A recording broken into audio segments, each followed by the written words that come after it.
시사평론가 김수민의 시선. 김수민 시사평론가와 함께하는 시간입니다. 김평론가님. 네, 안녕하세요. 네, EBS FM에 이제 매일 밤 8시에 출연하지 않습니까? 우리 김수민 평론가가. 네, EBS 공감시대라는 프로가 있는데요. 네. 거기에 오늘의 한 컷이라고 데일리 코너를 하고 있습니다. 아, 그래요. 제가 EBS 공감시대 누리집으로 들어갔는데, 와, 세상에 이 다루는 이슈들이 말이죠. 이 과연 김수민이 소화할 수 있는 것인가? 찰스 다윈과 비글호 항해라든지 이상의 집 재개관, 이상의 삶과 문학, 그리고 크리스마스 캐롤의 저자 찰스 디킨스. 이거 어떻게 가능한 겁니까? 김수민 평론가. 그렇게 내공이 깊은 사람이었습니까? 네, 뭐 말씀하신 것뿐만 아니라 예. 존 레논이라든가 레드 제플린이라든가 이런 또 음악인들도 많이 다뤘었고요. 김용민 씨와 함께 할 수 없는 그런 아이템들을 거기 가가지고 네, 본격적으로 교양을 뽐내면서 역사나 문화에 대한 콘텐츠들을 소화를 하고 있죠. 김수민 네가 아니라 딴 김수민이란 얘기가 있어요. 유감스럽게도 평론가 김수민은 저밖에 없는 것으로 알고 있고요. 아, 그래요? 뭐 그 정도는 기본으로 하는 거죠. 아, 그 그래요? 코너 자체가 굉장히 뭐 심화된 코너는 아니고요.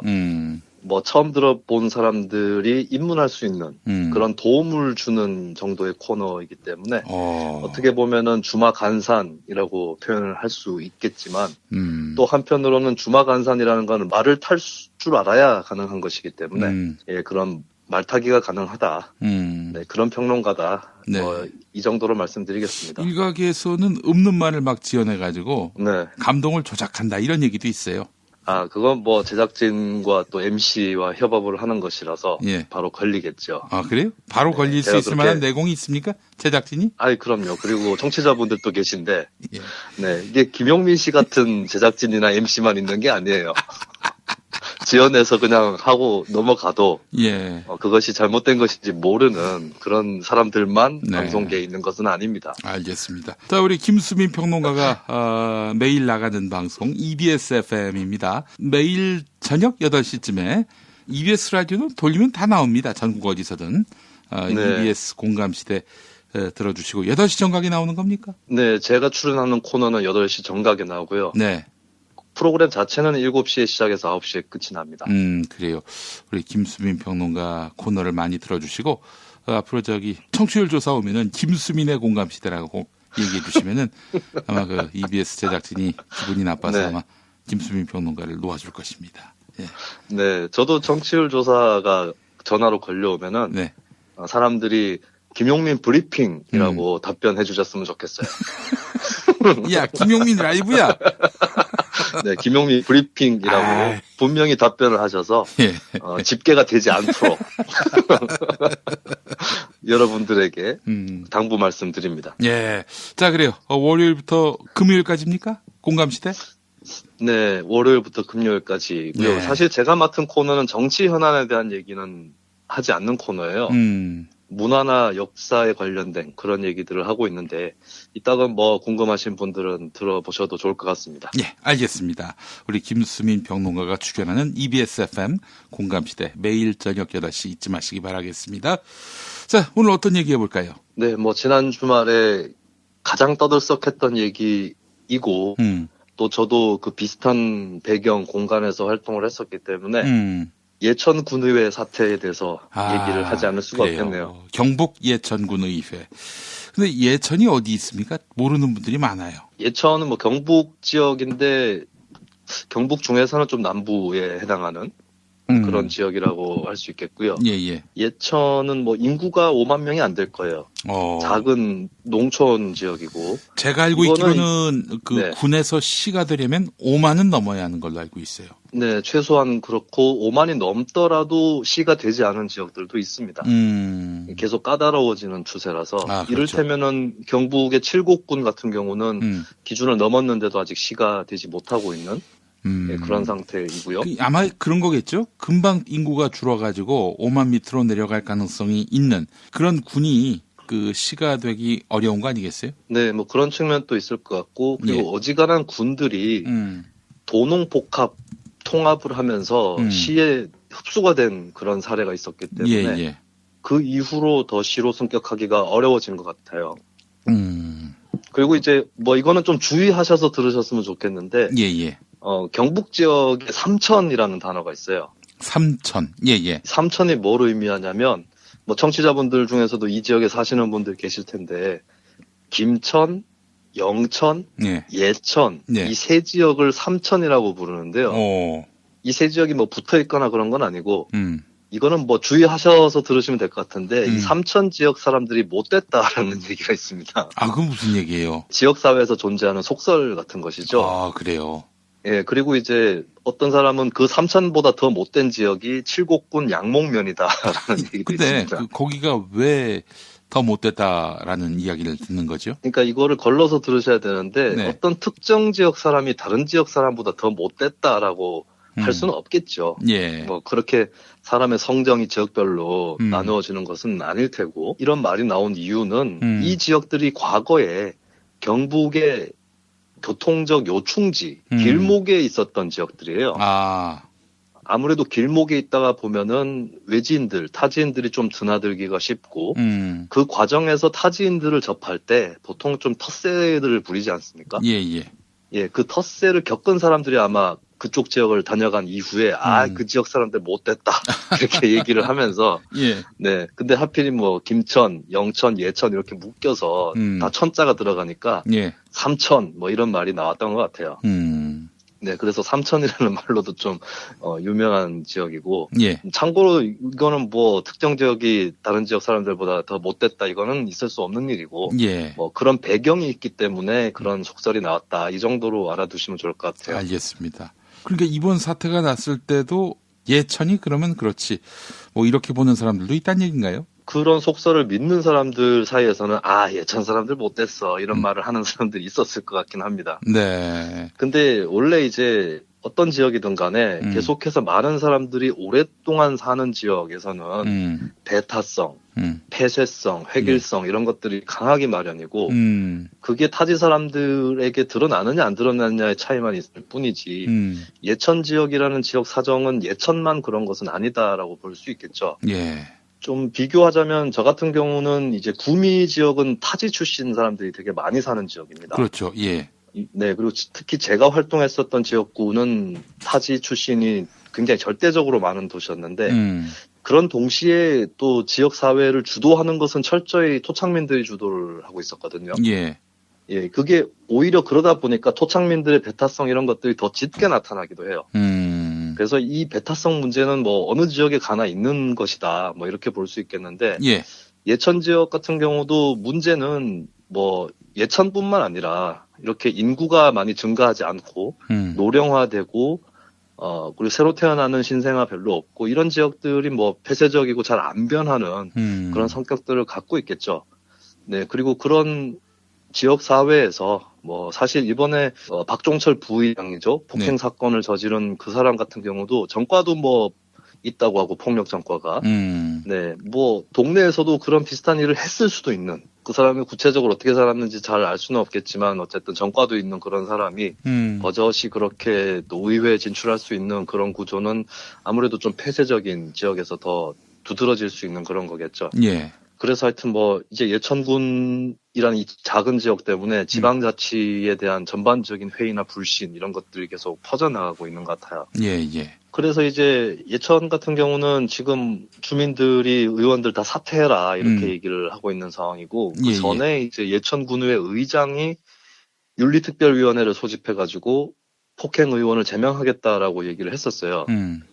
예천군의회가 9명 의원인데 지방자치법에 따르면은 3분의 2 이상의 의원이 동의를 하면 의원을 제명할 수 있다고 합니다. 근데 문제는 그 해외 연수는 의원들이 다 같이 간 것이고 그 박종철 부의장이 폭행을 할 때 차에 있던 사람들이 그걸 말리지 않았고 또 다른 의원은 뭐 여성 접대부를 불러달라, 보도방 없느냐 뭐 이따위 얘기를 한 그런 의원도 있는데다가 네, 그리고 의원들이 막 호텔에서 고성방가를 하면서 다른 투숙객들이 또 항의를 하는 그런 또 추태를 벌였기 때문에 누가 누구를 제명한단 말인가 이런 여론이 또 당연스럽게 나오는 것 같아요. 근데 이번 사태에서 이제 뭐 인터넷 댓글 이런 것들을 많이 보면은 제일 많이 나오는 댓글 중에 하나가 지방의회를 없애라. 라고 하는 거더라고요. 그렇죠. 그 지방의회를 없애라라고 하는 사람들한테 제가 좀 의아한 것이 단체장은 없애라라고 안 하고 왜 의회만 없애라고 하는지 그걸 잘 모르겠어요.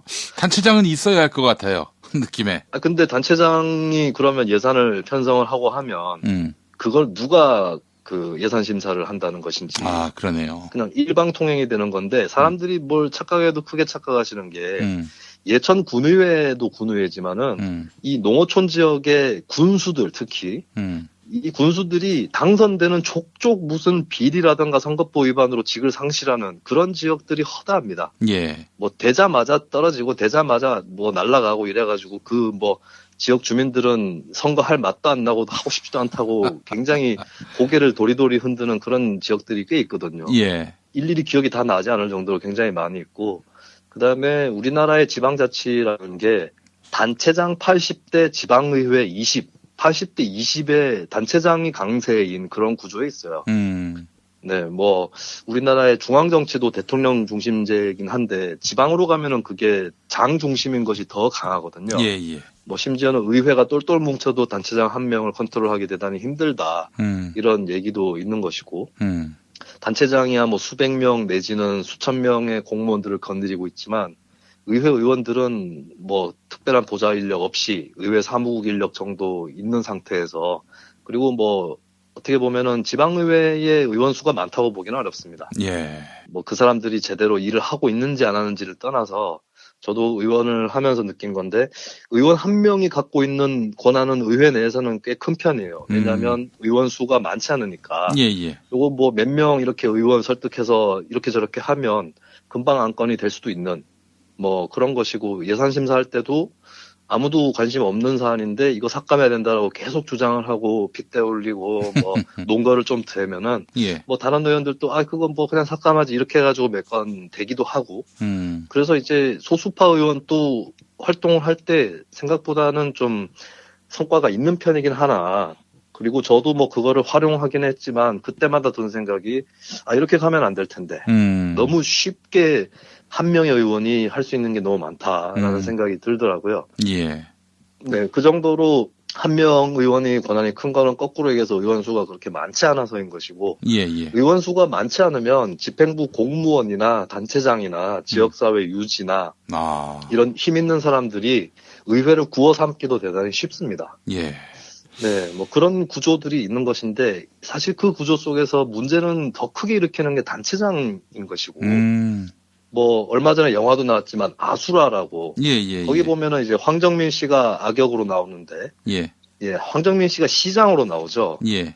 시의원이면은 그런 악역이 탄생하기 대단히 어렵습니다. 그래서 저는 단체장 없앨 거면은 진짜 뭐 군의회를 없애자는 의견도 존중할 수 있는데 없앨 거면 뭐 단체장까지 다 없애든가 뭐 의회만 없애자는 건 말도 안 되는 얘기고 네, 그건 저는 강약 약강에 불과하다. 예. 진짜 힘 있는 단체장한테는 얘기를 못 하는 거 아닌가 이런 생각도 들어요. 예. 우리 김수민 의원, 구미시 의원으로 있을 때 의원들 사이에 혹은 뭐 의원들이 폭행 사건에 연루된 일이 있었습니까? 제가 있을 때 같은 현업 의원끼리 폭행을 하고 그런 적은 없었는데요. 근데 폭행 사건에 연루되는 의원들은 있었어요. 연루되었었던. 이를테면은 이제 당시에 같이 의원을 하고 있었던 A 의원하고 B 의원이 있는데 A 의원은 의원을 좀 꽤 했던 사람이고 B 의원은 당시에 된 지 얼마 안 되는 의원이었습니다. 근데 그 B 의원이 당선되기 전에 동네 어떤 자리에서 B 의원이 나도 출마를 하겠다라고 얘기를 했어요. 그래요. 출마를 해서 의원을 하겠다. 이렇게 얘기를 했는데 그 자리에 A 의원이 있었습니다. 그래서 그 A 의원이 B 의원한테 나와 이렇게 된 거죠. 그래요. 그랬어요. 그래가지고 때렸습니다. 때렸어요. 아니 뭐 불만 있으면 선거에서 경쟁해서 이기면 될 것을. 네, 나온다는 얘기를 듣고 너 나와 해가지고 때렸다는 것이죠. 사실 두 사람이 그날에 있었던 상황에 대해서 함구했기 때문에 정확하게 어떤 상황이었는지는 알 수 없으나 뭐 그 두 의원을 제가 다 모르는 것도 아니고 그날 폭행에 대해서 부인하지는 않았습니다. 둘 다. 네네. 네, 그렇죠. 어쨌든 때렸다는 것이고. 야, 근데 참 그분들이 욕망에 솔직하네요. 정말 멋있는 사람들입니다. 이게 국회의원하고 지방의원이 다른 게 국회의원들은 좀 포장을 합니다, 스스로. 그리고 어느 정도 위신이 서 있는 사람들이 정치권에 대비를 해가지고 국회의원을 하는데 네. 지방의원들은 진짜 맨땅에서 살아왔던 사람들이거든요. 그렇지. 김수민 평론가가 얼마 전에 페이스북에 쓴 걸 보니까 네. 글로써 자기 의견을 표명할 수 없는 사람도 있다. 이런 얘기를 봤어요. 아, 네. 저희 대구 경북의 언론 매체 중에 뉴스민이라는 진보적인 그렇죠. 예. 언론 매체가 있는데 그 저기 성주 사드 투쟁 아주 생생한 네. 속보로 성과가 높은 그런 뉴스민입니다. 예, 뉴스민 또 작년에 지방선거 때 경북 지역 곳곳을 돌아다니면서 왜 경북 사람들은 자유한국당을 많이 찍는가 네. 라는 주제를 가지고 심층 보도를 해서 네, 민주언론시민연합에서 주는 올해 보도를 수상하기도 했었죠. 항상 네. 주목하게 되는 지역 언론입니다. 뉴스민은. 네. 네, 저랑 이름이 비슷해가지고 제가 경영하는 줄 아는 사람도 있는데 그것은 아니다. 뉴스민. 네. 예, 그것은 아니라고 말씀을 드리고요. 예. 뉴스민에서 또 취재를 했는데 이번에 지방의회 해외 연수 보고서라는 게 있습니다. 갔다 오면은 보고서를 의무적으로 써야 되는데 이 보고서들이 아시다시피 뭐 경북 지역뿐만 아니라 다른 지역도 마찬가지인데 표절, 긁어붙이기로 점철이 돼 있어요. 네, 근데 그 원인 중에 하나는 지방의원들이 스스로 글쓰기를 할 수 있는 사람들이 많지 않습니다. 그래. 네, 제가 경험을 해보면 네, 그래서 뭐 조례안을 작성하는 것도 공무원 도움을 받고 심지어는 본회의 때 발언하는 5분 자유 발언이나 시정 질문 이런 것도 대충의 뭐 요지는 자신이 생각을 해놓겠지만 네. 그 구체적으로 글을 쓰는 거는 의회 사무국 공무원, 전문위원이 대신 써주는 경우들이 대단히 많거든요. 그래요? 네. 아니 그냥 뭐 솔직하게 뭐 사실 모를 수도 있고 저 네. 표현력이 좀 떨어진다 하더라도 그 마음에 있는 얘기를 하면 되는 거 아닙니까? 굳이 그걸 또 전문위원 도움을 받아가지고 또 폼나게 하려고 하는지 참 그러네요, 보기가. 마음에 있는 얘기만 하면은 네. 적절한 논거라든가 이런 것들을 충분히 될 수 없으니까. 그냥 뭐 쉼표 대신에 씨발 존나 이렇게 나올 가능성이 있다는 얘기죠? 아마 그렇게까지는 아니더라도. 예. 네, 그냥 마구잡이로 우격다짐을 할 수는 없는 거니까요. 통계 자료라든가 이런 것들을 어느 정도는 근거로 돼야 될 텐데. 예. 네, 그래서 참 그걸 직접 작성하는 의원을 제가 별로 못 봤어요. 제가 의정 활동할 때도. 네. 그리고 어느 정도냐면 조례안 같은 경우에 어떤 의원이 조례를 대표 발의했는데 예. 그 대표 발의할 때 사실은 이게 공무원이 써다 줬다는 것을 저는 알고 있었습니다. 그러니까 시장이 발의를 하려고 했는데 시장이 발의를 하면은 입법 예고도 하고 절차들을 거쳐야 되거든요. 예. 그래서 소위 청부 입법이라고 하죠. 의원을 시켜서 하는. 그럼 여러 절차들을 생략할 수 있고 의회에서 통과될 가능성도 높기 때문에. 네. 그래서 어떤 의원이 그거를 청부 발의를 했어요. 네. 저는 뭐 청부 발의 자체가 잘못됐다고 보지는 않습니다. 어떤 시급한 조례안이 있으면 네. 빨리 처리하기 위해서 그렇게 할 수도 있는 것인데 근데 문제는 그 의원이 뭐 자기가 쓰지는 않았지만 조례안의 내용은 제대로 파악을 하고 그렇죠. 있어야 되는데 숙제 내지 그거는. 네. 네. 그래서 조례가 상임위에서 심사를 할 때에 네. 그 의원이 자기 조례안을 가지고 예. 공무원한테 질문을 하고 있어요. 내용을. 자기가 어쨌든 대표 발의하는 것인데 그거를 질문을 하고 있습니다. 내용을. 그러니까 이 조례가 통과될 경우에 이런 점이 좋지 않냐 이런 질문도 아니고 예. 이 조례안 내용 자체를 두고 질문을 하고 있어요. 그래요? 뒤늦게 공부하듯이. 그래도 그 민망할 텐데 민망함에도 불구하고 뭔가를 알려고 하는 그 태도는 가상해 보입니다. 근데 그거는 조례를 발의하는 과정에서 공무원이랑 협의를 할 텐데 예.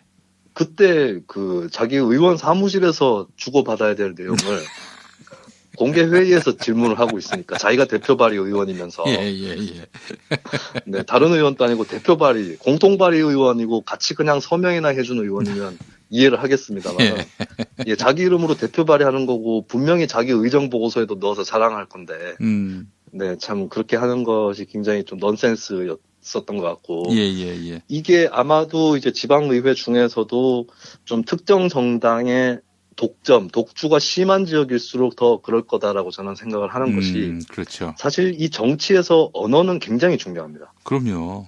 네, 언어가 A이자 Z인 것이고 그렇다면은 네. 그냥 정당만 보고 찍어주는 데는 언어 따위는 중요하지 않은 유권자들이었다. 이렇게 봐야 되겠네요. 그런 당선자를 만들어낸 지역구라면. 아무래도 유권자 그 넓은 표밭을 대상으로 해서 선거운동하고 정치활동을 한다면 이 사람 저 사람들을 규합하고 설득하는 데 있어서 언어의 힘을 많이 빌어야 될 겁니다. 예. 근데 특정 정당이 독주를 강하게 하는 데서는 그 정당의 공천만 받으면 그 다음부터는 일사천리이기 때문에 그 과정에서 어떤 언어라든가 이런 것들을 갈고 닦을 그런 것보다는 뭐 끈을 만들다거나 뭐 잘 접대를 한다거나 인맥을 동원한다거나 이 정도인 것이죠. 그래서 실제로 지역 방송가에서 뭐 다 잘 알고 있는 건데 이 자유한국당 계열 의원들이라든가 정치인들을 섭외하는 것이 좀 굉장히 리스크가 있습니다. 제대로 답변을 못할 수도 있고 말을 잘 못할 수가 있기 때문에 그래서 실제로 방송이라든가 여기에 나오는 인터뷰만 들어봐도 예를 들면 대구 경북 지역의 진보적인 시민사회단체 관계자들은 말을 잘해요. 이 사람들은 자기에게 불리한 정치 지형을 뚫고 그렇죠. 계속 활동을 하고 또 많은 사람들한테 간명하게 논지를 전달해야 되기 때문에 어떤 수사법이라든가 언어 능력이 발달하게 돼 있어요. 실제로 보면은 대구 경북 출신의 진보 성향인 사람 중에 이빨이 센 사람들이 꽤 있습니다. 근데 거꾸로 얘기해서 자유한국당 같은 경우, 특히 또 호남 같은 경우도 뭐 민주당이나 국민의당 이쪽이 똑같이 해당할 수도 있는데 원래부터 주류 세력이었고 그 줄에 의존해서 정치를 하는 사람들은 언어 능력이 그렇게 발달하지는 못한 그런 경우들이 꽤 있어요. 그리고 어떤 의원은 사석에서는 엄청나게 잘 짓거리는데 공짜 회의에 가면은 별 말을 하지 않는 그런 의원들도 꽤 있습니다. 예. 그래서 그런 의원들이니 아무래도 해외 연수를 갔다 와서 스스로 보고서를 작성하는 그런 능력들이 굉장히 떨어지는 것이고, 심지어는 뭐 갑자기 지방의원 활동을 하면서 대학원을 다니는 사람들이 있는데, 그렇게 해서 대학원 다녀가지고 내는 논문 이런 것도 파헤쳐 보면은 표절인 그런 논문들이 또 나옵니다. 네, 그 정도로 이제 언어 능력이 많이 저하되어 있는 그런 모습들을 볼 수가 있는 것이고, 어떻게 보면 또 그렇게 언어 능력은 저하되었지만 맨바닥에서 출발해가지고 지방의원까지 가는 과정에서 뭐 재산을 또 모으고 인맥을 모으고 이런 과정에서 또 극악스럽게 살아온 사람들이 꽤 있거든요.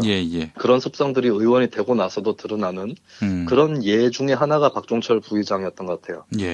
제가 좀 아는 뭐 어떤 지역이든 간에 소실적에 주먹 좀 쓰던 지방의원들이 좀 있는데요. 근데 그 중에 또 상당수는 뭐 과거의 습관을 많이 씻어내고 굉장히 점잖게 사시는 분들도 있습니다. 아, 그래요? 내가 이제 의원이 됐으니까. 네. 그리고 의원 되기 전에 뭐 봉사활동도 하고 종교에 기위를 한다든지 여러 가지로 좀 과거를 뉘우치고 그렇게 사시는 분들도 꽤 있고. 아, 좋네요. 저하고 친하게 지냈던 의원 분 중에 한 분이 건달 출신이었는데 네. 근데 뭐 저한테도 그렇고 다른 사람한테도 그렇고 강압적으로 대한다거나 그런 거 전혀 없이 굉장히 또 유머러스하고 재밌는 분이었어요. 제가 또 활동하는 데 있어서도 도움을 많이 받았었고. 아이고. 네, 그런 의원이 있는가 하면은 옛날 버릇 못 버리는 그런 의원이 있어서 아까 제가 말씀드렸던 그 B 의원을 폭행했던 A 의원. 그분은 제가 의원 활동할 때 그 중간에 재직 중에 또 다른 폭행 사건을 또 한번 터뜨리고 맙니다. 당시에 자유한국당 지역 간부하고 술자리에서 시비가 붙은 거예요. 근데 사실은 이 두 사람 다 한 주먹 쓰는 사람들이었습니다. 그래요? 그래가지고 자유한국당 지역 간부는 나중에 다른 자리에서 그분 얼굴을 봤는데 얼굴을 거의 뭐 대거 수술해야 될 정도로 굉장히 크게 다쳤고요. 그래요? 그리고 그 사람을 때렸던 A 의원도 때리다가 본인 또 맞았는데 맞자마자 기절했어요. 정통으로 맞았군요. 네, 두 사람이 다 굉장히 왕주먹 스타일들이라서 그리고 그 사람들이 싸우기 전에 이미 지역 정가에서는 둘이 싸우면 어떻게 될지 궁금하다라는 얘기가 굉장히 많이 돌고 있었습니다. 그 드림 매치가 실제로 벌어진 것이죠. 아, 그래요. 네. 근데 뭐 두 사람 간에 또 그게 일이 크게 불거지면 좋을 게 없기 때문에 두 사람 다 함구를 하고 뭐 그런 상황에서 한 지역 시민단체가 119 기록을 뒤져서 기절했다는 의원이 실려간 것은 사실이다라고 또 폭로를 하기도 했었고. 뭐 둘이 신고를 하거나 경찰에 그런 일은 없었던 모양이군요. 그렇습니다. 둘이 그냥 덮었습니다. 아이, 진정한 건달의 면모입니다. 경찰 부르고 그러는 거는 그건 건달들이 할 일이 아니에요. 네, 그렇습니다. 아니 근데 저는 네. 사실 글을 못 쓴다든지 무식하다든지 그런 사람은 의원하면 안 된다. 여기에는 좀 동의가 안 되는데 근데 이제 적어도 과거에는 좀 놀았다가 나중에 품격을 갖추고 또 김수민 의원 도와주고 뭐 이런 거면은 전 그 정말 똑똑하면서 남 사기치기 바쁜 그런 정치인들보다는 한 1,500만 배는 낫다 이렇게 생각을 합니다. 네, 또 그런 분들이 진짜로 과거에 대해서 좀 반성을 하고 네. 실제로 성찰을 한 분이라면은 삶의 태도도 굉장히 또 다르기도 하고요. 그럼요. 예. 네. 저를 도와주셨던 건달 출신 의원은 재선 도전할 때 저랑 같이 경찰서에 선거할 때 왜 전과 기록을 그렇죠. 떼지 않습니까? 예. 그분이랑 같이 갔는데 네. 그분이 조금 긴장을 하시더라고요. 그리고 그 당시에는 벌금 150만 원 이상이라는 전과 공개 기준이 100만 원 이상으로 낮춰져 있었어요. 낮춰졌어요, 또. 예. 예. 그래가지고 그분이 이거 좀 나오겠는데 예. 자기가 옛날에 한 짓이 있는데 네. 그거 나오는 거 아닌가 몰라 이러고 있는데 네. 둘이 뗐는데 그분 또 전과가 없는 걸로 나오더라고요. 그래요? 그건 어떻게 된 거야? 그래서 제가 옛날에 건달이었는 거 맞냐고. 구라친 거 아닙니까? 그래서 그래요. 네. 그래서 그분 또 건달은 건달이셨는데 네. 그렇게 죄를 짓고 그러지는 않았던 것 같아요. 예. 네, 그분 주변에는 징역 10년 이렇게 갔다 오신 분도 있던데 네, 과거에 되게 오래전에 어떤 구미 지역에 네. 좀 잠깐 그런 활동을 하셨던 것 같고. 그래요. 아주 재미있는 지방의회입니다. 지방의회도 사람이 살고 있다. 이런 느낌을 갖게 하네요. 근데 사람 냄새가 너무 심하게 나서 지금 논란이 되고 있는 것 같습니다. 예. 박종철 방지 방안 뭐 없을까요? 일단 군의회를 없애야 된다라고 하시는 분들이 계신데 예. 저는 대차게 군의회만 없앨 게 아니라 군을 없애야 된다고 봐요. 군을 없애야 된다. 예, 무슨 얘기냐면 이 군이라는 지역은 너무 넓습니다. 그래서 이게 기초 자치 단위로 걸맞는 것인가? 이걸 돌아봐야 되고 사실은 이 군이라는 행정 단위는 일제 강점기와 군사 독재의 잔재라고 볼 수 있거든요. 예. 그래서 이 군을 읍면 기본 자치로 5.16 쿠데타 이전으로 돌아가는 게 맞다고 보고요. 예. 실제로 군 내에 무슨 면 이 사이에 막 소지역주의 이런 것들도 굉장히 강해요. 그렇죠. 알아요. 그리고 그 소지역주의는 그 사람들이 나빠서 그런 게 아니라 정해져 있는 한정된 자원을 두고 지역끼리 싸우다 보니까 그렇게 된 건데 읍면 자치적으로 할 수 있는 일들은 읍면 쪽으로 맡기는 게 맞고 읍면이 독자적으로 할 수 없는 거는 더 위에 있는 도로 옮기는 게 맞다고 봐요. 그래서 군은 해체시키는 게 맞고, 그러면 보다 작은 지역에서 기초의회를 구성하게 되면, 정당 공천이라든가 또 전업적인 어떤 월급 주는 의원은 필요 없을 거라고 봅니다. 네. 그냥 이장들끼리 의원을 할 수도 있는 것이고. 그러네요. 아니면은 그냥 추첨제로 일부 구성할 수도 있는 것이고. 네. 그런 민회에 가까운 그런 형식으로 가는 것이 맞다고 보고요. 네. 이거는 박종철 부의장 사건을 떠나서 한국 기초지방자치의 방향이라는 점에서 강조를 해드리고 싶고, 그 다음에 예천 군의회가 한통속이 되어버렸던 것이 이번 사태의 또 원인 중에 하나거든요. 예. 네, 보면은 911에 전화하는데 전화 끊으라 그러고, 합의를 종용하고 이런 것들이 다른 의원들의 모습이었습니다. 예. 이렇게 한통속이 된 것은 9명이라고 하는 의원 수 자체가 적어서이기도 하고 또 자유한국당이 중에 7명이에요. 무소속은 2명. 무소속 2명도 자유한국당하고 크게 다르지 않은 사람들일 겁니다. 예. 그래서 결국에 선거제도 얘기를 할 수밖에 없겠는데 예천구는 9명 의원을 2인 선거구 4군데에서 지역구 8명을 뽑고 1명을 비례대표로 뽑고 있어요. 예. 1명을 비례대표로 뽑는 거를 비례대표라고 얘기하기도 좀 거시기한 게 1명만 뽑으면은 거대 정당 제1당한테 1명이 얹혀지는 것이죠. 예. 네, 그냥 가산점처럼 주어지는 거고 실제로 예천 군의회 기초의원 비례대표 선거 결과를 보니까 결과가 자체가 없어요. 1명만 뽑다 보니까 자유한국당을 제외한 다른 정당에서 후보를 아예 내지 않은 겁니다. 무투표로 당선이 된 거죠. 근데 제가 이 지역에 예천군 지역의 정당 지지율이 어느 정도인가 이거를 살펴봤는데 생각보다 자유한국당 지지율이 높지 않아요. 56%였습니다. 그래요? 이거를 어떻게 알았냐면은 광역의원 비례대표 선거 예천군 지역 결과를 봤거든요. 예. 왜냐하면 광역의원 선거는 보다 많은 정당이 후보를 내기 때문에 기초의원 선거보다 오히려 그 정당 지지율을 알기가 더 쉽습니다. 근데 보니까 예천군에서 경북 도의원 비례대표 투표를 한 결과를 보니까 자유한국당 56%, 더불어민주당이 21%가 나왔어요. 만약에 예천군 의원 9명을 전원을 한 선거구에서 정당을 찍고 또 정당을 찍는 김에 뭐 그 정당에서 출마한 사람을 찍는 이런 광역 개방형 비례대표 제도로 전면적으로 선출했다면 예. 자유한국당 의원은 9명 중에 5명 정도에 불과할 것입니다. 그리고 민주당이나 바른미래당이나 이쪽을 합치면은 뭐 서너 명 정도가 들어갈 수 있는 예, 그런 구조였다면 만약에 그렇게 정당 간에 좀 나눠서 들어가는 구조였다면 과연 이렇게 한 통속이 될 수 있었겠는가? 연수를 가더라도 거기에 이질적인 사람이 끼면 함부로 못하게 돼 있어요. 예. 저는 그 의원 해외 연수 문제가 되고 있는데 시민사회단체 관계자 몇 명 끼워서 가라 그러면 아마 지금까지 했던 추태는 부리기 어려울 거라고 봅니다.